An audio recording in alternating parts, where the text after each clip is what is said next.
तो प्रिया की जो नानी है, तो उन्होंने जब देखा कि उन दोनों की तबीयत लगातार खराब हो रही है, तो प्रिया की नानी उन दोनों को लेके एक अच्छे तांत्रिक के पास गए। तो एक अच्छा दिन देख के उन्होंने वो यज्ञ किया एंड करने के बाद उन्होंने ना एक लोटा पानी दिया प्रिया की मम्मी को पीने के लिए। बट वो पानी पीते ही प्रिया की मम्मी को ना अचानक उस उल्टी में ना बाल तक निकल रहे थे। हेलो गाइस, आज का स्टोरी ना मुझे बोलने में भी थोड़ा सा अजीब सा लग रहा है, क्योंकि आज जो रियल इंसिडेंट मैं शेयर करने वाली हूँ ये ना कोई हॉरर इंसिडेंट नहीं है, ये एक्चुअल में एक ब्लैक मैजिक का इंसिडेंट है। एंड ये जो इंसिडेंट मैं आपसे शेयर करने वाली हूँ ना, ये मेरी एक बहुत क्लोज फ्रेंड का रियल लाइफ इंसिडेंट है। एंड मैंने उससे परमिशन ले लिया है, उसने मुझे बोला है कि मैं ये स्टोरी शेयर कर सकती हूँ, बट मैं उसका रियल नेम आप लोगों से शेयर नहीं कर सकती। हम लोग आज के लिए प्रिटेंड करते हैं कि मेरी फ्रेंड का नाम है प्रिया। तो ये स्टोरी प्रिया की है एंड मैं ये दावे के साथ बोल सकती हूँ कि अगर आपको ब्लैक मैजिक या फिर डार्क स्पिरिचुअलिटी या ऑकल्ट, कुछ भी बोलो, इन सब चीज़ों में अगर आपको बिलीव नहीं है, देन इस स्टोरी को सुनने के बाद ना आपको ज़रूर पक्का बिलीव होगा। तो चलिए बिना किसी देर के स्टार्ट करते हैं आज की real life horror incident. Guys, video को स्टार्ट करने से पहले ये तो सुनो, हम सभी को बहुत ज्यादा पसंद है स्नैक्स खाना, स्पेशली इन मॉनसून के वेदर में मोमोज खाना, मैगी खाना। तो रिसेंटली मैंने लिया है अगारो का मल्टी कुक केटल। इसमें आप चाय बना सकते हो, मैगी बना सकते हो, मोमोज बना सकते हो, इवन खाना को तड़का भी लगा सकते हो, चावल भी बना सकते हो, मतलब सब कुछ कर सकते हो इसमें। एंड इसमें आप टेम्परेचर को भी कंट्रोल कर सकते हो। एंड इसमें है ऑटो शट ऑफ फंक्शन, जिससे आपका फूड जब भी रेडी हो जाएगा ये ऑटोमेटिकली शट डाउन हो जाएगा। तो इससे कोई भी एक्सीडेंट का बिल्कुल भी डर नहीं रहता। ये आता है 2 इयर्स की वारंटी के साथ। इसका कैपेसिटी है 1.2 लीटर एंड स्टीमर का कैपेसिटी है 0.92 लीटर। गाइस, इसका माउथ बहुत वाइड है, तो आप इजीली इसको फिल कर सकते हो, इसमें पोर कर सकते हो एंड क्लीन भी कर सकते हो। गाइस, इसमें एक ट्रांसपेरेंट ग्लास लिड आता है विद हैंडल, तो आप बाहर से ही चेक कर सकते हो कि आपका फूड कितना रेडी हुआ है। गाइस, ये इंक्लूड करता है एक स्टेनलेस स्टील का स्टीमिंग पॉट, स्टेनलेस स्टील का ग्रिल रैक, एक एग बॉइलिंग रैक एंड एक प्लास्टिक बोल भी। गाइस, मुझे तो ये प्रोडक्ट बहुत अच्छा लगा है। अगर आप हॉस्टल में रहते हो देन ये आपके लिए मस्ट हैव प्रोडक्ट है, क्योंकि आप इसमें हर चीज कर सकते हो। I just loved this product and मैं आपको हाईली रिकमेंड करूंगी। तो मैंने डिस्क्रिप्शन बॉक्स में लिंक दे दिया है, जरूर चेक कर लेना। जब मैं प्राइमरी स्कूल में पढ़ती थी तब से ही प्रिया मेरी बेस्ट फ्रेंड हुआ करती थी, क्योंकि उसका घर भी हमारे घर से बहुत नजदीक में ही था। तो उसके साथ मैं हर रोज मिलती थी, हर रोज हम लोग स्कूल में बहुत सारे बातें करते थे। एंड एक आइडियल लव स्टोरी क्या हो सकता है ये मैंने उसी से सुना था। मतलब जब भी प्रिया अपने पेरेंट्स के बारे में बात करती थी ना, मुझे सुन के इतना अच्छा लगता था, क्योंकि उस जमाने में जब मेरी मम्मी पापा की भी अरेंज्ड मैरिज हुई थी एंड उस टाइम पे ना लोग लव मैरिज के बारे में सोच भी नहीं सकते थे, बट उस टाइम पे प्रिया की मम्मी पापा का लव मैरिज हुआ था एंड वो दोनों बहुत ज्यादा हैप्पी थे अपने लाइफ में। मतलब जो परफेक्ट कपल वाला रिलेशनशिप होता है ना, एकदम कपल गोल्स, वो दोनों बिल्कुल वैसे ही थे। एंड प्रिया के पापा काफी रिच फैमिली से बिलोंग करते थे, उनका खुद का बहुत बड़ा बिजनेस भी था। बिजनेस संभालने के बाद भी वो अपने फैमिली को बहुत ज्यादा टाइम देते थे। प्राइमरी स्कूल में तो हम लोग साथ में ही पढ़ते थे, इवन हाई स्कूल में भी हम दोनों ने एक साथ एडमिशन लिया था, क्योंकि हम दोनों इतने अच्छे फ्रेंड्स थे कि हम दोनों को एक ही स्कूल में पढ़ना था। जब हम लोग क्लास 6th में थे ना, मतलब क्लास 6th की एनुअल एग्जाम से कुछ ही दिन पहले अचानक प्रिया ने अपना स्कूल ही चेंज कर लिया। मतलब वो स्कूल आना ही उसने अचानक बंद कर दिया। एंड उस टाइम पे, मतलब एनुअल एग्जाम के टाइम पे ना, कोई भी स्कूल चेंज नहीं करता है, क्योंकि सिलेबस वगैरह सारे स्कूल में अलग अलग होता है, डिफरेंट होता है। पता नहीं क्यों उसने अचानक स्कूल जाना ही बंद कर दिया। उसने अपना जो घर है उसने शिफ्ट कर लिया, मतलब वो अपने पापा के साथ और नहीं रहती थी, उसकी मम्मी भी उसके पापा के साथ नहीं रहती थी। वो लोग पूरे डिफरेंट जगह पे सेपरेट होके अलग अलग रहने लगे। एंड क्लास 6 के बाद से इतने दिनों तक मेरा कोई भी कनेक्शन नहीं था प्रिया के साथ। मतलब एकदम वो आउट ऑफ साइट हो चुकी थी, मैंने इतने दिनों से उसको नहीं देखा था। अचानक कुछ दिन पहले उसने मेरे यूट्यूब में कुछ वीडियोस देखे होंगे, तो उसने ना इंस्टाग्राम पे मेरे साथ कनेक्ट किया कि मुझे पहचान रही है, मैं प्रिया हूँ। तो यार मैंने तो उसको देखते ही मैं पहचान गई, चाहे वो कितनी भी बड़ी हो जाए, आप पहचान पाते हो अपने फ्रेंड्स को। तो यार मतलब मैं तो शॉक्ड हो गई कि इतने दिनों बाद वो मुझसे मिली। एंड जब मैंने उससे पूछा कि क्या हुआ, तुम इतने दिन कहाँ पे गायब हो गई थी? तो उसने बोला कि मैं तुमसे मिलके पूरी सब कुछ बताऊंगी, तो मिलने के बाद हम लोग इस बारे में डिस्कस करेंगे। एंड वो कुछ काम की वजह से कोलकाता भी आई थी एंड वो अपने पापा के घर में ही रह रही थी। तो हम दोनों ने प्लान बनाया कि हम लोग एक कैफे में मिलेंगे एंड हम मिलने भी गए। एंड वहां पे जाके जब मैंने प्रिया से बात करी तब मुझे पता चला कि वो एक्चुअली अपना घर शिफ्ट करने में, सेपरेशन जो भी उनके मम्मी पापा के बीच में हुआ था, वो इंसिडेंट क्या था जिसकी वजह से उनको इतना स्ट्रिक्ट डिसीजन लेना पड़ा। नजर, इस चीज पे ना बहुत लोग विश्वास करते हैं एंड स्पेशली मुझे भी लगता है कि नजर एग्जिस्ट करता है, मतलब नजर नाम की चीज होती है, नजर लगती है। क्योंकि प्रिया के पापा जो अपने फैमिली के लिए कुछ भी कर सकते थे, जो अपनी फैमिली को हमेशा फर्स्ट प्रायोरिटी देते थे, प्रिया ने बताया कि जब वो क्लास 6th में थी उसके वो लविंग पापा ही बिल्कुल चेंज हो चुके थे। उस टाइम पे कुछ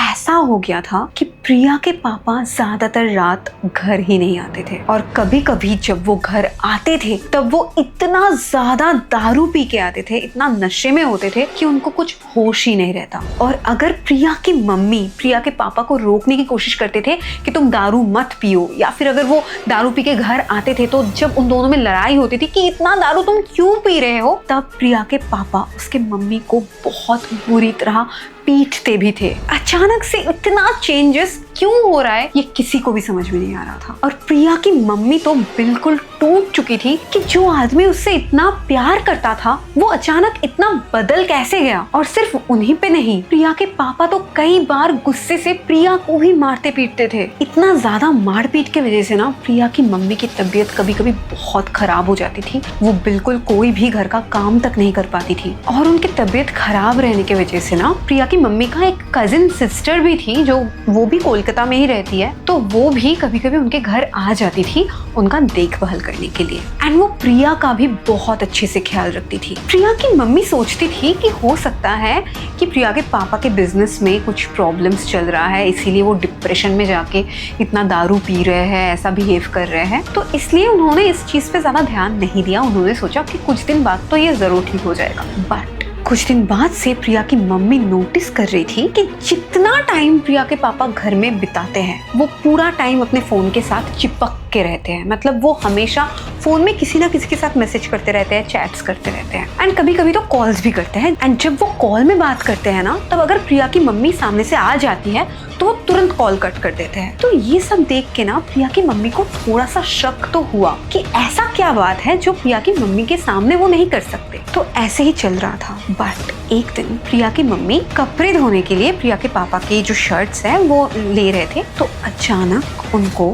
एक शर्ट के पॉकेट में एक हॉस्पिटल का बिल मिला। किसी का एब्शन किया गया है एंड उसी का वो बिल था। उसमें जो पेशेंट का नाम लिखा हुआ था वो और कोई नहीं, प्रिया की मम्मी की अपनी कजिन सिस्टर थी। और उस बिल में जहाँ पे साइन होता है, जिसने पेमेंट किया है उसका साइन होता है, वहाँ पे प्रिया के पापा का साइन था। प्रिया की मम्मी को समझ में आ चुका था ऑलमोस्ट कि क्या चल रहा है उसके पति के साथ, उसके कजिन सिस्टर की, मतलब उसकी बहन की। बट फिर भी उन्होंने सोचा हो सकता है कि मैं गलत सोच रही हूँ, हो सकता है कि उसकी बहन किसी को बोल नहीं पाई कि वो प्रेग्नेंट है और उसकी बहन की शादी नहीं हुई थी। ओके, उसकी बहन अनमैरिड थी, अनमैरिड लड़की, तो उसने मेरे पति को बोला होगा तो इसलिए उसने हेल्प कर दिया। तो उन्होंने ऐसा सोचा, तो उन्होंने सोचा कि मैं खुद चेक करूंगी, किसी को कुछ नहीं बोलूंगी, मैं खुद चेक करूंगी मेरे पति के फोन में कि वो किसके साथ मैसेज में बातें करता है। तो एक दिन जब प्रिया के पापा सो रहे थे तब प्रिया की मम्मी ने उनके फोन में चेक किया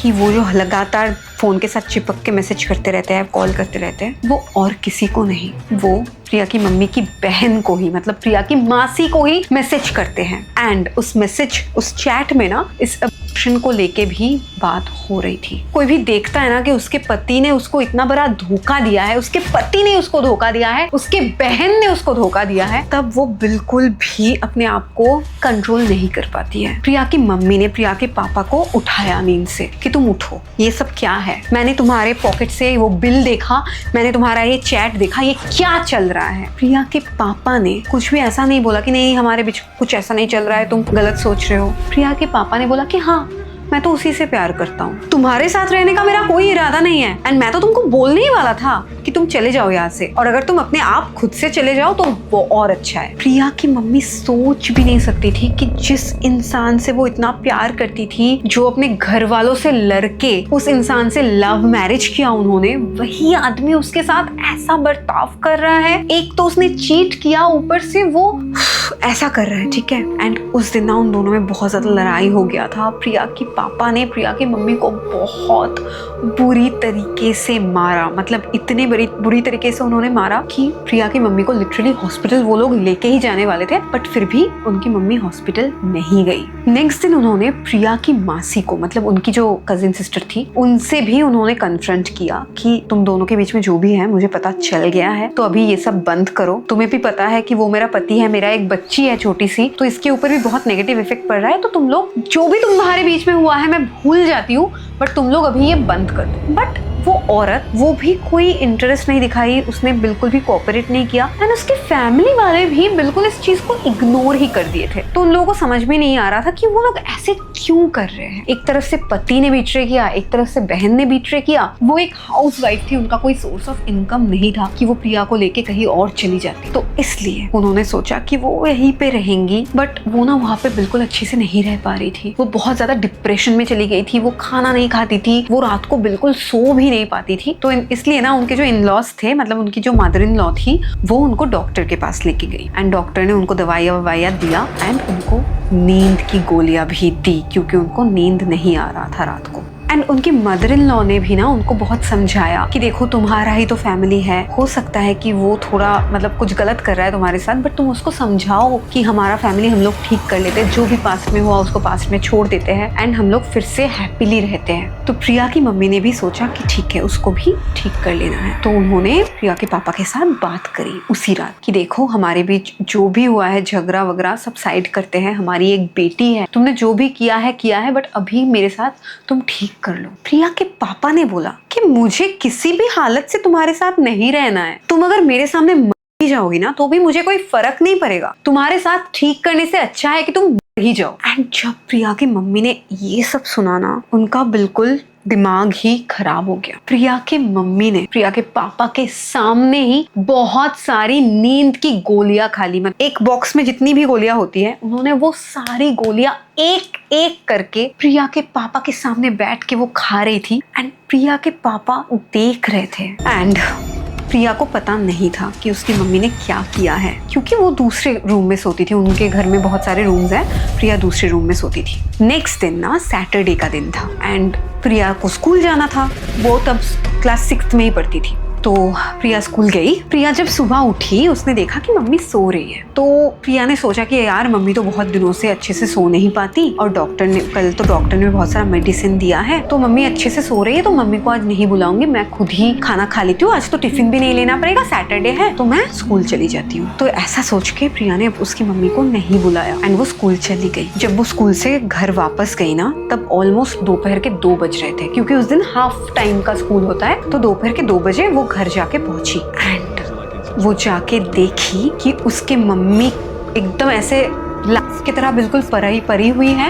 एंड उनकी जो मदर इन लॉ, मतलब उसकी जो दादी है, वो उसकी मम्मी को ऐसे ऐसे थप्पड़ मार रहे हैं कि उठो उठो उठो, तुम उठ क्यों नहीं रही हो। एंड बहुत सारे लोग इकट्ठा हो चुके हैं, ठीक है, बहुत सारे लोग खड़े हुए हैं और उसकी मम्मी लेटी हुई है एकदम लाश की तरह और रो रहे हैं। उसकी जो दादी है वो रो रही है। तो ऐसा देख के वो बिल्कुल शॉक में आ गई, उसने रोना चालू कर दिया एंड वो सब लोग मिलके प्रिया की मम्मी को तब हॉस्पिटल में लेके गए। थैंकफुली बाय गॉड्स ग्रेस उसकी मम्मी उस बार बच तो गई, बट उनको काफी दिनों के लिए हॉस्पिटलाइज्ड होना पड़ा। एंड प्रिया के पापा मतलब इतना नीचे गिर चुके थे कि वो उस दिन रात को घर आए। वो दोपहर को खाने के लिए भी घर में आते थे, बट उनको पता था कि कुछ तो आज होगा। वो उस दिन रात को घर आए एंड वो बाहर से खाना भी खरीद के लेके आए थे, ताकि वो अच्छा खासा खाना घर पे जाके खा सके। उनको बिल्कुल भी फर्क नहीं पड़ा। मतलब किसी इंसान के सामने अगर कोई उसका अपना बीवी मर जाए, उसको कोई फर्क नहीं पड़ सकता है, मतलब ये मैं सोच भी नहीं सकती। एंड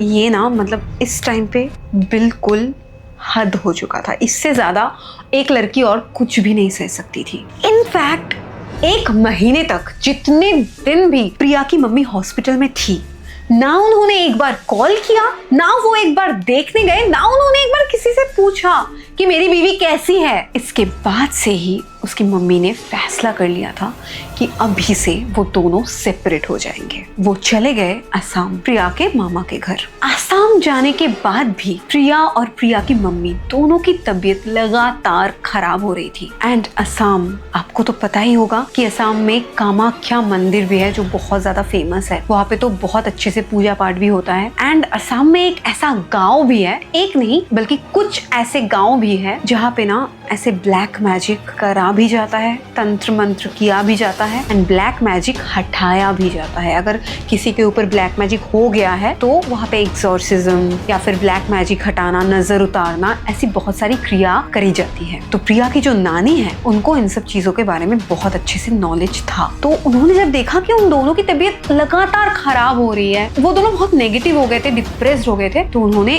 बोला कि तुम्हें एक बार तो जरूर किसी अच्छे तांत्रिक के पास जाना चाहिए। और उस टाइम पे प्रिया की लाइफ थोड़ा सा ठीक करने के लिए ना उसकी मम्मी कुछ भी कर सकती थी, क्योंकि उसके पास अभी अपना बोलने के लिए सिर्फ प्रिया ही थी। तो प्रिया की नानी उन दोनों को लेके एक अच्छे तांत्रिक के पास गए। एंड जब उन्होंने तांत्रिक को सब कुछ बताया, तांत्रिक ने बोला कि देखो मैं तो ऐसे ही कुछ बोल नहीं सकता, मुझे कुछ भी बोलने से पहले चेक करना पड़ेगा कि एक्चुअल में तुम लोगों के साथ क्या हुआ है। तो वो दोनों मान गए एंड एक अच्छा दिन देख के, मतलब इन सब चीजों का कोई दिन भी होता होगा, तो एक अच्छा दिन देख के उन्होंने वो यज्ञ किया। एंड करने के बाद उन्होंने ना एक पानी का लोटा दिया, एक लोटा पानी दिया प्रिया की मम्मी को पीने के लिए। उन्होंने बोला कि तुम ये पानी पी लो। तो प्रिया की मम्मी ने भी नॉर्मली वो पानी पी लिया, बट वो पानी पीते ही प्रिया की मम्मी को ना अचानक उल्टी होने लगी। एंड वो कोई नॉर्मल उल्टी नहीं थी, ऐसा लग रहा था ना कि वो उल्टी लिटरली ब्लैकिश कलर में थी।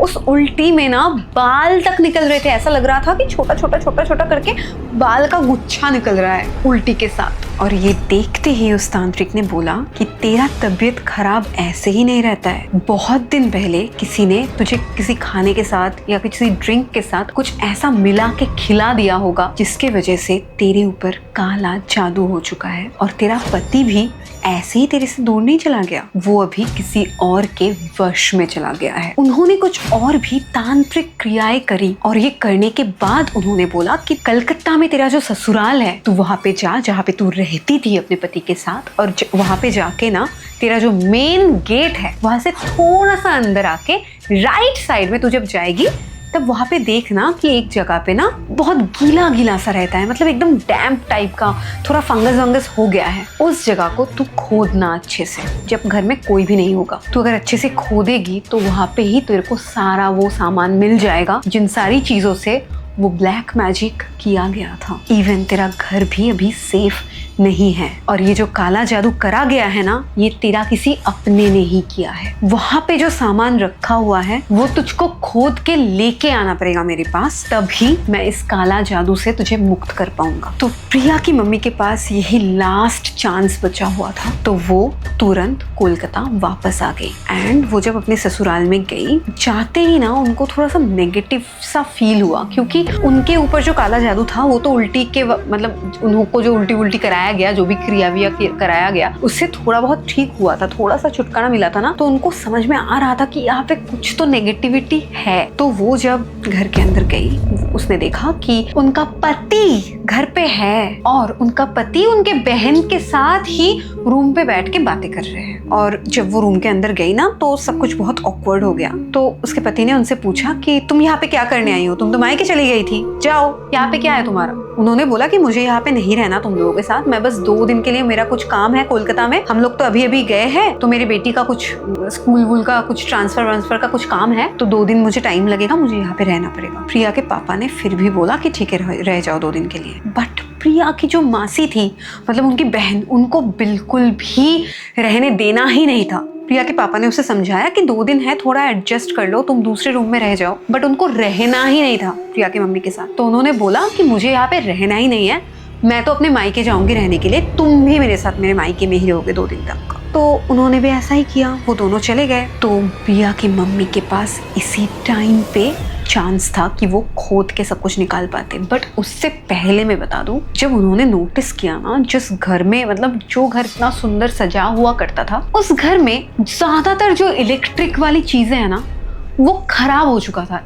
मतलब इतने ही दिनों में, ज्यादा दिन हुआ भी नहीं था, बट इतने दिनों में ही ना ट्यूबलाइट्स अच्छे से काम नहीं कर रहे थे, सीलिंग फैंस अच्छे से काम नहीं कर रहे थे, मिक्सर ग्राइंडर, वॉशिंग मशीन, मतलब जो भी इलेक्ट्रॉनिक चीजें हैं ना वो अच्छे से काम नहीं कर रहा था। पूरे घर में मकड़ी की जाली, बहुत ज्यादा धूल, मतलब ऐसा लग रहा था कोई अच्छे से साफ ही नहीं करता है घर को। और पूरा जो घर था ना वहाँ पे बहुत बड़े बड़े कार्टन्स लगा दिए गए थे, ब्लैकआउट कर्टन्स, ताकि धूप अच्छे से घर ना आए, रोशनी भी नहीं था। एंड इसलिए ना पूरा घर एकदम डैम्प सा लग रहा था, अंधेरा सा लग रहा था, एकदम ही गंदा सा माहौल हो रहा था। ठीक है, जो घर पहले इतना सुंदर हुआ करता था वो उस टाइम में ना एकदम पुराना और खंडर जैसा लगने लगा था। तो उन्होंने ज्यादा कुछ सोचा नहीं, उन्होंने सोचा कि यार मुझे जैसे भी वो ठीक करना है। तो वो चले गए बाहर मेन गेट से एकदम राइट साइड में, जहाँ पे उनको बोला गया था कि तुम्हें एक ऐसा जगह दिखेगा जहाँ पे ना थोड़ा फंगस होके रखा है। तो वो ढूंढते ढूंढते गई एंड उनको एक ऐसा जगह दिखा भी रियली में। तो उन्होंने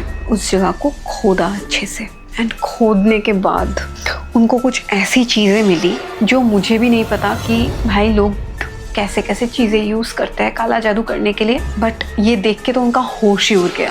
ज़मीन के अंदर कुछ हड्डियाँ गाड़ी हुई थी, पता नहीं वो किसी इंसान का हड्डी है या जानवर का। इवन सिर्फ हड्डियाँ ही नहीं, वहाँ पे दांत, किसी का टूटा हुआ दांत था, वो इंसान का ही दांत था। इवन इंसान का उखाड़ा हुआ नाखून तक था। इवन कुछ बाल भी थे कटे हुए, और भी बहुत सारी ऐसी गंदी गंदी सामान थी। भाई ये बोल के भी मुझे यार बहुत ज़्यादा अंदर से एक ऐसा फील हो रहा है। तो ऐसी बहुत सारी चीज़ें वहाँ पे थी जो बहुत ज़्यादा गंदी थी, बट उन्होंने फिर भी हिम्मत जुटाया कैसे भी करके, उन्होंने सारी वो चीज़ें इकट्ठा करी और वो लेके आ गई वापस असम। तो जब वो तांत्रिक जी के पास गई कि देखो मैं ये सब लेके आ चुकी हूँ, तो कैसे भी करके मुझे, मेरी बेटी को और मेरे पति को इन सारी चीज़ों से बचा लो। तो वो जो तांत्रिक थे उन्होंने बहुत सारी क्रियाएं करी, बट इन सारी क्रियाओं को करने के बाद भी उन्होंने बोला कि तुझे और तेरी बेटी को तो मैं बचा लूंगा, पर तेरे पति को उसके वश से बाहर निकालने का तरीका मुझे भी नहीं पता है। और वो औरत उसके ऊपर काला जादू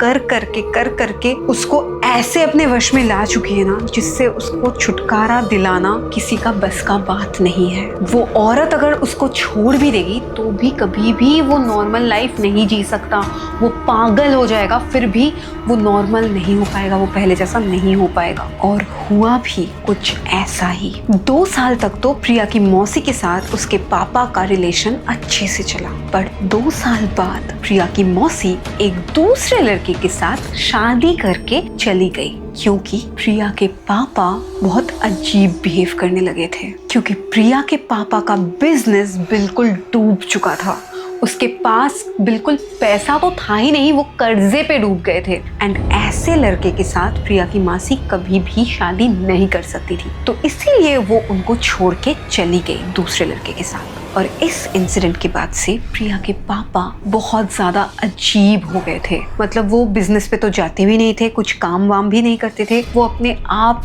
अकेले बात करते थे। मतलब अभी भी वो जिंदा है, वो करते हैं अभी भी ये सब चीज़। इवन वो लोग उनको बहुत सारे डॉक्टर्स के पास भी लेके गए ट्रीटमेंट कराने के लिए, बहुत सारे साइकियाट्रिस्ट के पास। साइकियाट्रिस्ट ने तो बोला कि उनको स्किज़ोफ्रेनिया है, बहुत ज़्यादा हाई लेवल का। तो बहुत हाई लेवल का मेडिसिन भी उनको दिया जाता है, बट फिर भी वो नॉर्मल नहीं हो पाते हैं। एंड आज भी उनका यही हालत है। एंड ये सब चीज़ जब प्रिया ने मुझे बताया ना, सच में बोल रही हूँ, मैं ना इतना मानती भी नहीं हूँ इन सब ब्लैक मैजिक, काला जादू, इन सब चीज़ों में मैं बिल्कुल भी नहीं मानती हूँ। बट जब उसने बोला ना, वो मेरी खुद की फ्रेंड है एंड मैं खुद, मतलब मैंने खुद देखा है यार उन दोनों को, तो इसलिए जब मैंने सुना कि उन लोगों के साथ ऐसा हुआ है, पता नहीं क्यों यार मुझे भी थोड़ा विश्वास तो हो ही गया। आई डोंट नो मुझे बिलीव करना चाहिए या नहीं। आप मुझे कमेंट में बताओ कि आपको क्या लगता है, ये सब काला जादू, टोना टोटका, ब्लैक मैजिक, नज़र, ये सब चीज़ें होती हैं रियल में या नहीं होती है? कमेंट करके मुझे ज़रूर बताओ यार। अगर आपके साथ भी कभी ऐसा कुछ हुआ है ना, वो भी मुझे ज़रूर बताओ यार। गूज़बम्स सारे, पता नहीं क्यों। ऐसे वीडियोस के लिए मेरे चैनल को ज़रूर सब्सक्राइब करो। मैं मिलती हूँ नेक्स्ट वीडियो में, बाय।